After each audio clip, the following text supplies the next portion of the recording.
उत्तर भारत की पहाड़ियों के बीच बसा एक छोटा सा गांव था, हरिपुर। ये गांव किसी चित्रकार की कल्पना के जैसा दिखता था। चारों ओर हरियाली, कलकल बहती नदी, धुआंधार पहाड़ियों की छाया और मंदिर की घंटियों की मधुर गूंज। गांव की हर एक छोर पर पीपल के पुराने पेड़ के नीचे एक छोटी सी झोपड़ी थी। वहीं रहता था भीरा नाम का एक लकड़हारा। उसका जीवन सीधा सादा और संघर्ष से भरा हुआ था। सुबह सूरज के निकलते ही वो जंगल की ओर अपनी पुरानी किंतु प्रिय कुल्हाड़ी लेकर निकल पड़ता था और शाम ढलते तक लकड़ी काटकर गांव लौट आता था। भीरा के पास बहुत कुछ नहीं था। एक पुरानी झोपड़ी, कुछ बर्तन, एक चारपाई और वही कुल्हाड़ी थी जो उसके पिता की निशानी थी। लेकिन उसके पास एक चीज और थी, उसका सच्चा दिल और मेहनती हाथ। हरिपुर गांव के पास फैला था एक घना रहस्यमय जंगल जिसका नाम था दगड़वन।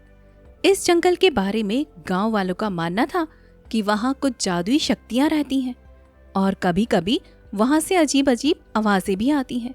बच्चे अक्सर डरते हुए पूछते हैं, बाबा, दगड़वन में कोई चुड़ैल तो नहीं रहती है? नहीं बेटा, भीरा मुस्कुराकर कहता है, वो जंगल सिर्फ डरपोक लोगों को डराता है, मेहनती लोगों को नहीं डराता। भीरा रोज उसी दगड़वन में जाता था, कहीं गहरे तक। उसे जंगल का एक हर पेड़, हर मोड़, हर चिड़िया की आवाज पहचान में आती थी।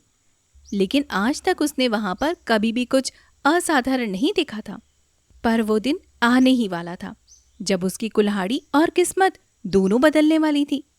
भीरा की जिंदगी वैसे तो पहले ही संघर्ष से भरी हुई थी, लेकिन इस साल की बरसात ने सब कुछ और भी ज्यादा बिगाड़ दिया था। जंगल में पुराने पेड़ कम हो गए थे। नए पेड़ों को सरकार ने संरक्षित वन घोषित कर दिया था, यानी लकड़ी काटना मना था। ऊपर से उसकी कुल्हाड़ी में अब जंग खा गई थी और उसका हत्था भी ढीला हो चला था। एक दिन कुल्हाड़ी बीच जंगल में पेड़ काटते वक्त टूट गई। भीरा बैठ गया, माथा पकड़ा और बुदबुदाने लगा, हे राम, अब क्या करूं? यही तो मेरा पेट पालने का सहारा था, अब मैं क्या करूंगा? वो हार मानने वाला नहीं था कि तभी झाड़ियों में से कुछ सरसराहट हुई। भीरा ने डरते डरते झांका और वहीं पहली बार देखा एक सफेद बिल्ली जिसके पंजे में कांटा फंसा था। भीरा पहले तो घबरा गया, पर फिर धीरे धीरे पास में गया। बिल्ली के पास बैठकर उससे बोला, तू डर मत, मैं तुझे कुछ नहीं करूंगा, तू भी मेरी तरह फंसी हुई लगती है। भीरा ने कांटा निकाला, अपनी चादर फाड़कर उसका पंजा बांधा और उससे कहने लगा, अब जा, जंगल बहुत ज्यादा बेरहम है, संभल के रहना। भीरा वहां से चला गया। लेकिन अगले दिन जब वो टूटी कुल्हाड़ी लेकर बैठा था, बिल्ली फिर से आई और इस बार उससे बोली, तुमने मेरी जान बचाई है, अब मेरी बारी है, मैं हूं चमकी, इस जंगल की रक्षक। भीरा उछल पड़ा, उसकी आंखें फैल गई। अरे माता रानी, बिल्ली बोल रही है, ये कैसे हो सकता है? चमकी मुस्कुराई और फिर से बोली, हमें वही सुन पाता है जो दिल से सुनता है, और तुम दिल से भले हो, इसलिए मैं तुम्हारे लिए बोल सकती हूँ। चमकी ने बताया कि दगड़वन कोई साधारण जंगल नहीं है, ये एक जादुई जंगल है जिसे किसी समय एक साधु ने अभिशाप दे दिया था। जो मनुष्य स्वार्थ में आएगा वो खो जाएगा, जो सेवा करेगा उसे वरदान मिलेगा। भीरा ये सब कुछ चुपचाप सुनता रहा। तुम्हारी कुल्हाड़ी टूट चुकी है, लेकिन अगर तुम सच और सेवा की राह पर चले तो मैं तुम्हारी मदद कर सकती हूँ। भीरा ये सब सुनकर हैरान हो गया। भीरा ने गर्दन झुका ली। मुझे सिर्फ एक नई कुल्हाड़ी नहीं, एक नई उम्मीद चाहिए। और यहीं से शुरू हुआ एक अनोखा रिश्ता, एक लकड़हारे और जादुई बिल्ली का। गांव में जब लोगों ने देखा कि भीरा अब कम समय में ज्यादा लकड़ियां ला रहा है और उसके पास नई कुल्हाड़ी है, तो उन्हें शक हुआ। भोलवा जमींदार को शक हुआ कि भीरा को जंगल में कुछ खजाना या जादू मिल गया है।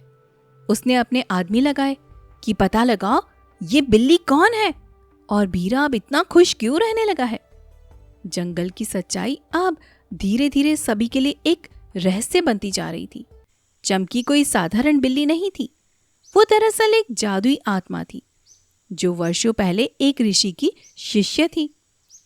श्रापवश उसे बिल्ली का रूप लेना पड़ा था और वो तब तक मुक्त नहीं हो सकती थी जब तक कि कोई निस्वार्थ भाव से उसकी मदद ना करे। भीरा की मदद से उसका पहला श्राप टूटा और अब वो धीरे धीरे अपनी पुरानी शक्ति वापस पा रही थी। उसके पास थी कुछ अद्भुत शक्तियां, वस्तुओं को बदलने की शक्ति। वो टूटी हुई कुल्हाड़ी को छूते ही सोने की कुल्हाड़ी में बदल सकती थी, लेकिन चेतावनी के साथ, ये कुल्हाड़ी केवल मेहनत के लिए है, लालच के लिए नहीं। दूसरी शक्ति, भूत प्रेत से रक्षा। चमकी की उपस्थिति से जंगल के सारे भूत, चुड़ैल और आत्माएं भीरा से दूर रहती थी। तीसरी शक्ति, भविष्य की दृष्टि। वो कभी कभी भीरा को आने वाले संकटों के बारे में सपनों में उसे पहले से ही दिखा देती थी। एक रात चमकी ने भीरा की टूटी कुल्हाड़ी को देखा और बोली, तुमने जिस प्रेम से मेरी सेवा की है, मैं तुम्हारी कुल्हाड़ी को शक्ति देती हूँ, लेकिन ध्यान रखना, ये कुल्हाड़ी केवल उन्हीं पेड़ों पर काम करेगी जिन्हें काटना जरूरी है। अगर तुमने किसी निर्दोष पेड़ पर वार किया तो कुल्हाड़ी अपना रंग बदल देगी और चेतावनी देगी। सुबह उठकर भीरा ने देखा, उसकी कुल्हाड़ी हल्की नीली रोशनी बिखेर रही थी। जब उसने पुराने सूखे पेड़ पर वार किया, पेड़ बड़ी ही आसानी से कट गया। लेकिन जब उसने लालच में आकर एक ताजा हरे पेड़ पर कुल्हाड़ी चलाई तो कुल्हाड़ी से चिंगारियां निकलने लगी और एक आवाज आई, सावधान, ये मार्ग सेवा का है, स्वार्थ का नहीं। ये सुनकर भीरा डर गया और दोबारा ऐसी गलती उसने कभी भी नहीं की। कुछ दिन बाद एक रात को भीरा को सपने में एक नीले रंग की रोशनी दिखाई दी। चमकी बोली, चलो तुम्हें अब एक और रहस्य से मिलवाती हूँ। वो दोनों गए जंगल के उस हिस्से में जहां पेड़ आपस में बातें करते थे और वहां मिला नीलगिरी भूत, जंगल की आत्मा। भूत बोला, भीरा, तुम अब इस जंगल के रक्षक बन चुके हो, लेकिन तुम्हारे पीछे अब लालचियों की निगाहें हैं, तुम पर, तुम्हारी चमकी पर और इस जंगल पर।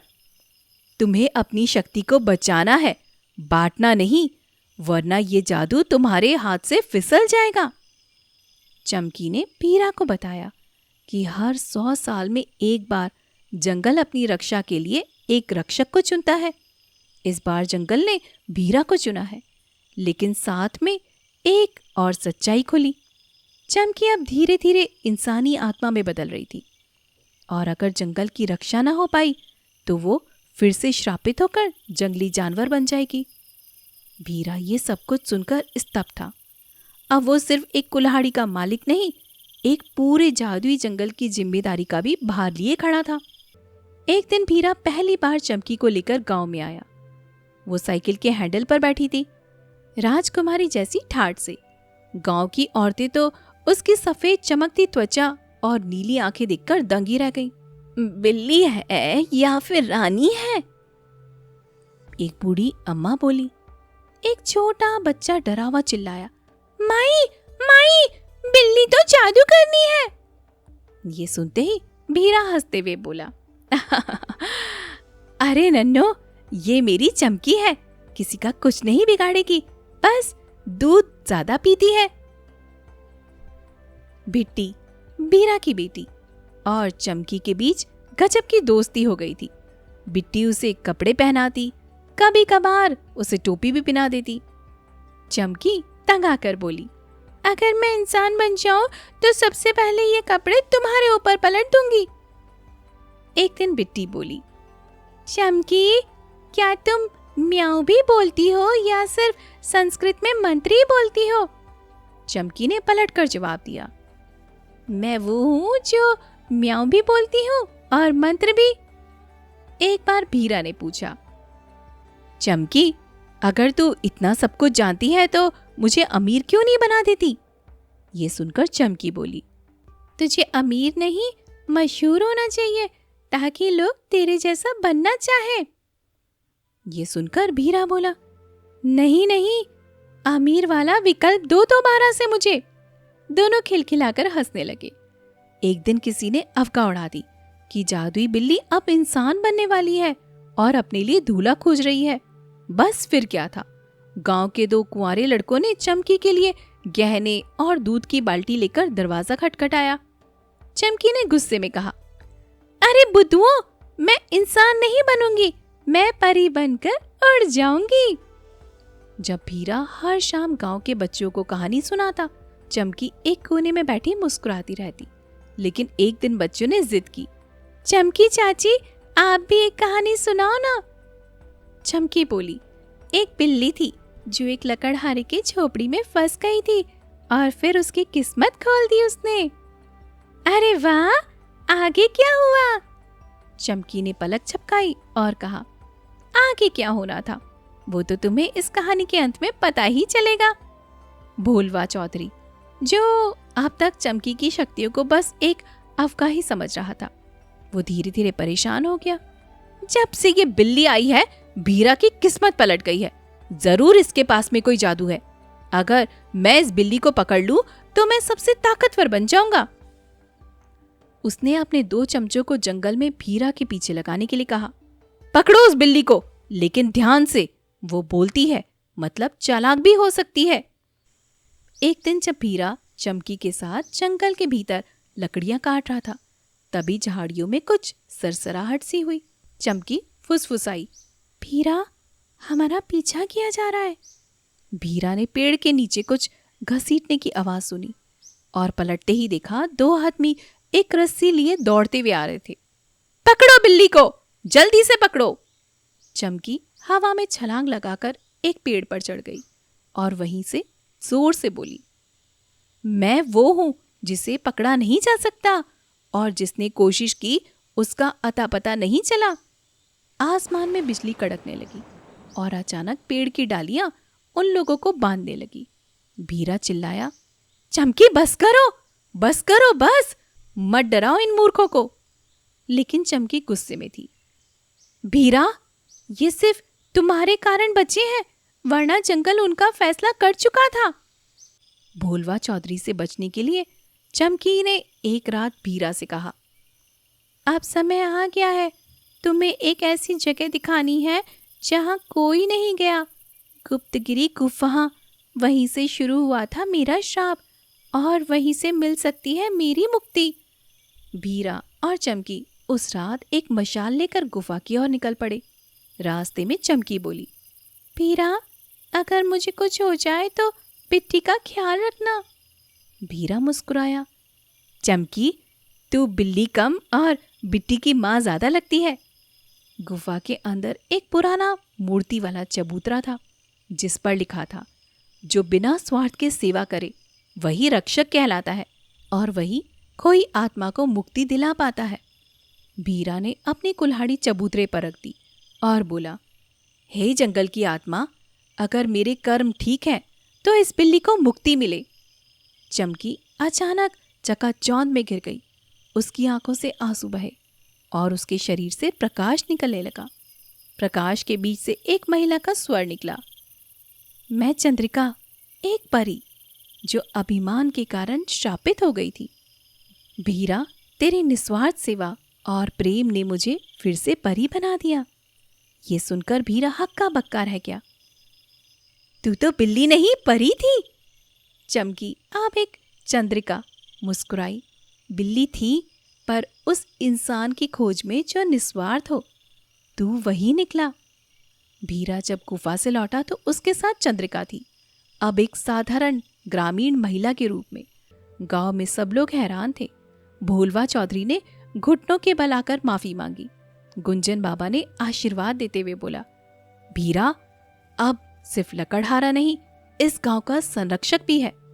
जैसे जैसे भीरा की लोकप्रियता बढ़ी, गांव में उसका सम्मान बढ़ता गया। लेकिन उसके सामने उसकी असली चुनौती अब शुरू हो गई थी। अब जबकि भीरा के पास जादुई कुल्हाड़ी थी, धीरे धीरे कुछ गांव वाले उससे ईर्ष्या करने लगे थे। एक दिन एक व्यापारी उसके पास आया और उससे बोला, अगर तुम मुझे वो कुल्हाड़ी बेच दो तो मैं तुम्हें शहर में एक बड़ा मकान और ढेर सारा पैसा दे दूंगा। भीरा एक पल के लिए चौंका। उसने अपनी झोपड़ी देखी जहां बारिश टपक रही थी, मिट्टी के पुराने कपड़े और टूटी चारपाई। उसने सोचा, क्या ये मौका है जिंदगी बदलने का? पर उसी समय उसे चमकी यानी चंद्रिका की आवाज याद आई। ये कुल्हाड़ी मेहनत के लिए है, सौदे के लिए नहीं। उसने व्यापारी को देखा और मुस्कुराकर कहा, माफ कर दीजिए, ये कुल्हाड़ी बिकती नहीं, ये मेरी आत्मा का हिस्सा है। एक रात भोलवा चौधरी ने बदला लेने के लिए जंगल में आग लगा दी ताकि दगड़वन की सारी शक्तियां खत्म हो जाएं और भीरा को सबक मिल जाए। भीरा को जब खबर मिली तो वो तुरंत कुल्हाड़ी लेकर पहुंचा। तभी चंद्रिका बोली, भीरा, अब तुम्हारी परीक्षा है। तुम अपनी कुल्हाड़ी से आग नहीं बुझा सकते, तुम्हें अपने दिल से ये आग बुझानी होगी। भीरा ने गांव वालों को बुलाया और सबने मिलकर पानी लाकर आग बुझाई। उसने पहली बार सबको साथ जोड़ने की शक्ति जानी। उस दिन दगड़वन ने खुद वर्षा बरसाई, मानो जंगल भी उसका साथ दे रहा था। एक शाम बिट्टी ने पूछा, पिताजी, अगर आपके पास जादुई कुल्हाड़ी है तो हम रोज सब्जी क्यों नहीं खरीद सकते? भीरा मुस्कुराया, बिट्टी, क्योंकि जादू का मतलब सब कुछ पाना नहीं होता, बल्कि जो है उसमें खुश रहना होता है। बिट्टी मासूमियत से बोली, तो क्या हम गरीब नहीं हैं? हम अमीर हैं क्योंकि हमारे पास एक दूसरे का साथ है।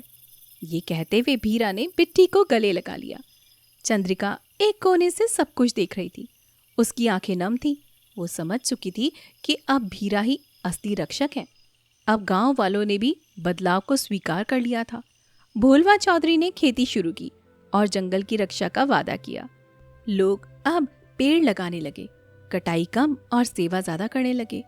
गांव में एक नया मंदिर बना जिसमें कुल्हाड़ी की प्रतिमा रखी गई, ईमानदारी और सेवा की निशानी। जंगल की रक्षा अब सुनिश्चित हो चुकी थी। गांव बदल चुका था। भीरा अब सिर्फ लकड़हारा नहीं, एक प्रेरणा बन चुका था। चंद्रिका, जो अब पूरे रूप में परी बन चुकी थी, शाम के सुनहरे सूरज के नीचे भीरा की झोपड़ी के वो पास खड़ी थी। तभी उसने कहा, भीरा, अब समय है मैं अपनी दुनिया में लौट जाऊं। मेरा श्राप समाप्त हो चुका है। तुमने जो निस्वार्थ सेवा की उससे मुझे मोक्ष मिला। अब मेरी आत्मा आजाद है। भीरा कुछ पल के लिए चुप रहा। उसकी आंखें भी नम थी। तो क्या तू अब कभी वापस नहीं आएगी? उसकी आवाज कांप रही थी। चंद्रिका मुस्कुराई। अगर कभी तुम्हारी या बिट्टी के मन में सच्चा प्रेम, साहस या सेवा जागे तो समझ लेना मैं वही हूं तुम्हारे दिल में। बिट्टी, जो चंद्रिका को अब अपनी बड़ी बहन जैसे मानने लगी थी, दौड़ती हुई आई। चंद्रिका दीदी, आप कहाँ जा रही हो? चंद्रिका ने उसे गोद में उठाया। परी को कभी एक ही जगह नहीं रहना चाहिए ना बिट्टी। वो वहां जाती है जहां अच्छे दिलों को मदद चाहिए। बिट्टी की आंखें भर आई। तो कम से कम अगली बार बिना बताए मत जाना। चंद्रिका ने उसका माथा चूमा और उससे कहा, तुम मेरी सबसे प्यारी दोस्त हो। आकाश में धीरे धीरे एक सुनहरी रोशनी फैलने लगी। चंद्रिका उसी में समा गई। पेड़ों की पत्तियां खुद ब खुद झूमने लगी। कुल्हाड़ी की धार से एक मधुर घंटी की ध्वनि आई, मानो पूरे जंगल ने विदाई ली हो। भीरा ने झोपड़ी की ओर देखा। वहां अब एक सफेद बिल्ली की मूर्ति रखी थी जो हमेशा की तरह मुस्कुरा रही थी। भीरा अब गांव के बच्चों को कहानियां सुनाता था, उनसे ईमानदारी और साहस की बातें करता था। बिट्टी बड़ी होकर वन अधिकारी बनी और उसने दगड़वन को संरक्षित जंगल घोषित कर दिया। और चंद्रिका, वो हर उस दिल में जिंदा रही जो निस्वार्थ भाव से किसी की मदद करता था। कभी अगर जंगल के भीतर अचानक सफेद रोशनी की झलक मिले या पेड़ की पत्तियां बिना हवा के झूमने लगे तो समझ लेना चमकी आज भी वही है, किसी सच्चे दिल वाले की मदद करने को तैयार।